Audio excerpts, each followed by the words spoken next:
리포트에서 보신 정치권 쟁점들 짚어보겠습니다. 윤계찬 국민의힘 법률위 부위원장, 김종욱 전 민주연구원 부원장 나오셨습니다. 안녕하십니까? 네, 안녕하세요. 안녕하십니까?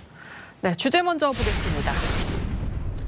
네, 민주당이 내년도 정부 예산안에서 감액만 반영된 예산안을 헌정사상 처음으로 국회 예결위에서 야당 단독으로 처리를 하면서 후폭풍이 커지고 있습니다. 그 와중에 이 박찬대 원내대표는 내일 본회의에 감액 예산안을 상정하겠다 이런 입장을 밝혔습니다. 들어보시죠.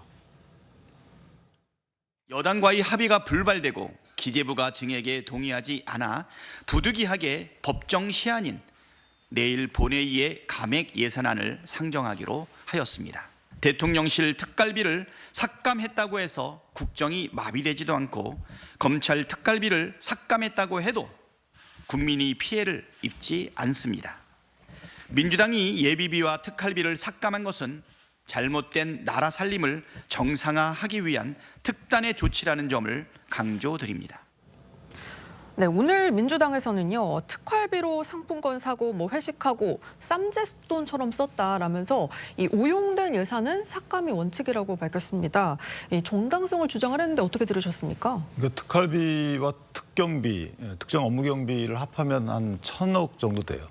그러니까 4조 1,000억을 삭감을 했는데 그중에 1,000억이 삭감한 거죠. 네. 그렇다면 명분으로 내세운 저 부분은 극히 일부분인 것이고 특히 특활비 특정경비 이 부분은 수사와 관련된 거기 때문에 검찰이나 경찰, 감사원, 그러니까 수사기관과 감사기관의 업무 수행과 관련된 것이죠. 예. 저것은 약간 보복성이라는 생각이 들고 실제 문재인 정부 시절에는 대통령 특활비 등 특활비가 600억 원이 늘어난 경우도 있고요.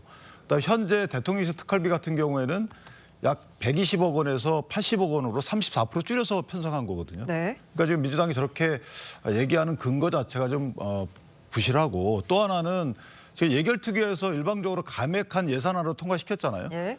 근데 상임위에서 예비심사 단계에서 이미 여야 간 합의를 통해서 증액하기로 한 부분도 그냥 무시했단 말이죠. 네. 예를 들면 호남 고속철도 같은 경우 277억을 증액하기로 여야가 합의를 했어요.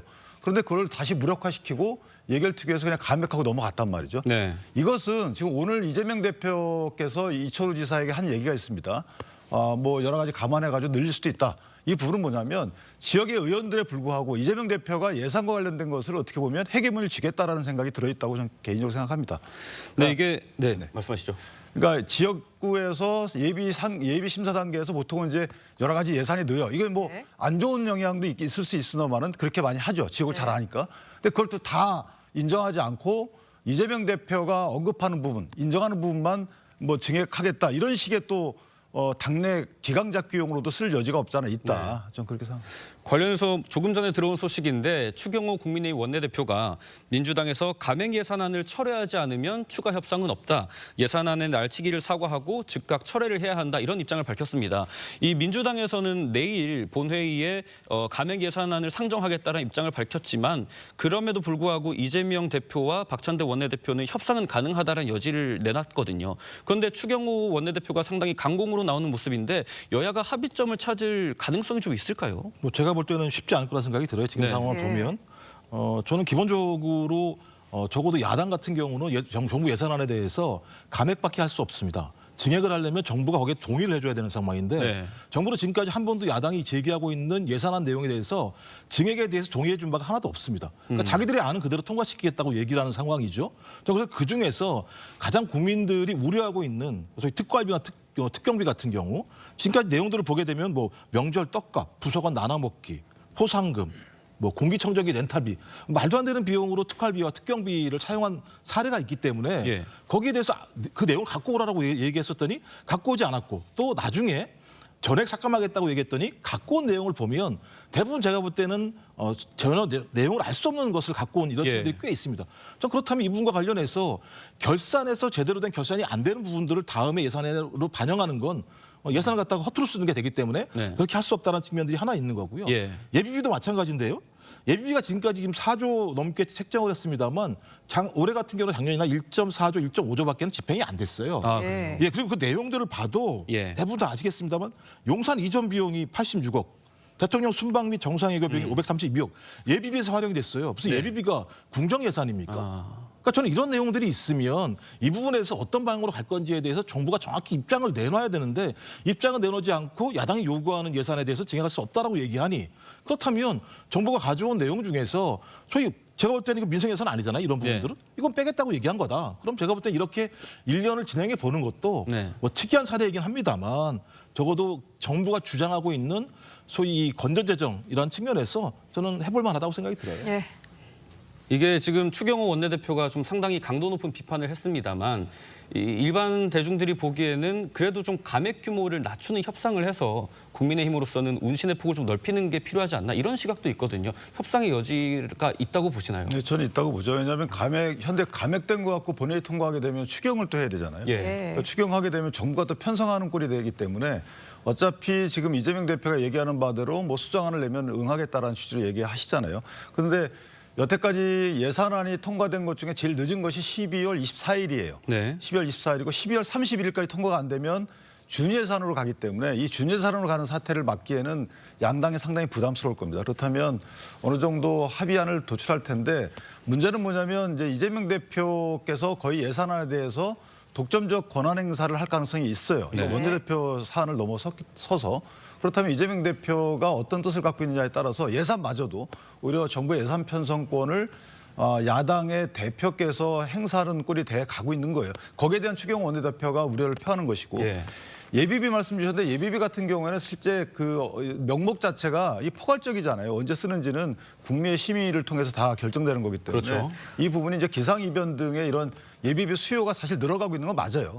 그리고 다 나중에 국회 동의를 사후 승인을 얻는 거기 때문에 그런 부분이 하나 있는 것이고 또 하나는 그 기재부가 동의를 하지 않았다고 하는데 그 부분은 본회의에서도 언제든지 해가는 과정이 여태까지 그렇게 해왔어요. 그러니까 원안이 올라갔지 만약에 합의가 안 된다 하더라도 예결특위에서 감액안이 올라간 적은 그래서 없는 거거든요. 그래서 문제가 있다는 거죠. 네, 이에 대해 국민의힘에서는 이재명 대표 분풀이용 예상 삭감이라고 직격을 했는데요. 국민의힘과 경제부총리 입장부터 들어보겠습니다.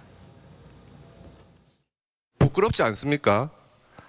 이재명 당대표 분풀이를 위해서 일방적인 특정 업무 경비 삭감, 특활비 삭감 들으세요. 이렇게 하면 뭐 속이 시원하십니까? 이재명 대표님 분풀이 다 하셨습니까? 피해는 결국 우리 국민들에게 귀결될 것 같습니다. 안타깝습니다. 그리고 매우 유감스럽습니다.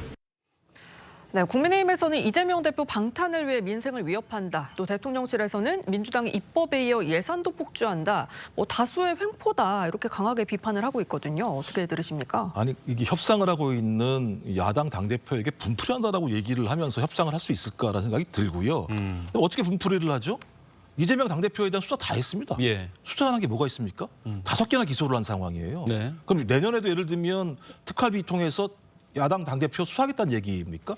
그러니까 말이 안 되는 얘기를 하고 있는 상황이거든요. 지금 사건한 부분이 계속 말씀드립니다만 예비비와 관련해서 제대로 쓰여지지 않고 있는 측면들이 있고 예비비가 저 4조 원 이상입니다만 1.4조나 1.5조밖에 쓰이지 않았었던 측면들이 있다라는 얘기 말씀을 드렸고요.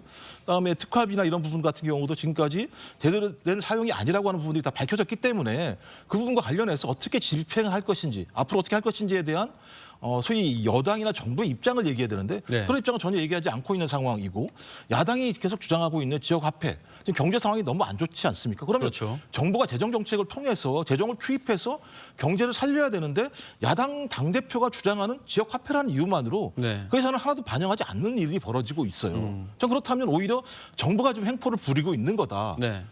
소위 야당이 주장하고 있는 재정 확대라고 하는 측면에 대해서는 한 푼도 증액하지 않겠다고 얘기하면서 말도 안 되는 내용들에 대해서만 문제제기를 하는 상황들을 그대로 방치한다면 야당이 본원적으로 가지고 있는 감액 기능 이걸 제대로 순기능적으로 작동하지 못하는 측면이 분명히 있기 때문에 말씀드렸던 것처럼 소위 이 정부에서도 합당한 방식의 증액안들을 가지고 나와서 협상을 통해서 소위 빠른 시일 내에 예산을 통과시켜야지만 불확실성이 해소될 수 있다는 생각이 들기 때문에 저는 추경호 원내대표가 저렇게 화를 내실 게 아니라 빨리 안을 가지고 오셔서 예.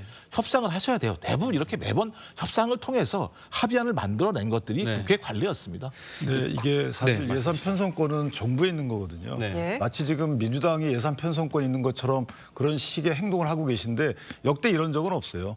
예산 편성권 관련해서 말씀 주신 대로 뭐 새로운 항목의 증액이나 항목의 설치 같은 경우에는 정부의 동의를 얻어야 되잖아요. 예. 왜 그렇게 하겠습니까? 지금 정치인들이 있는 국회 내에서는 많은 것들을 원해요. 그렇기 때문에 그걸 다 들어주게 되면 국민 세금으로 감당이 안 될 정도이기 때문에 정부가 그것은 견제하기 위해서 오히려 역설적으로 그런 이제 제도적 시스템이 있는 건데 지금 보시면 예를 들어 특활비 같은 경우에 이게 마치 수혜적인 것 같지만 다 안보 활동 관련된 기밀 유지가 필요한 경우예요. 지금 뭐 사고 공기청정기 사고 이런 부분이 있죠. 잘못된 거죠. 네. 근데 이런 부분이 극소수예요. 많지가 않다는 겁니다. 그럼 그걸 위해서 이걸 다 삭감한다? 이게 앞뒤가 안 맞다는 것이고요.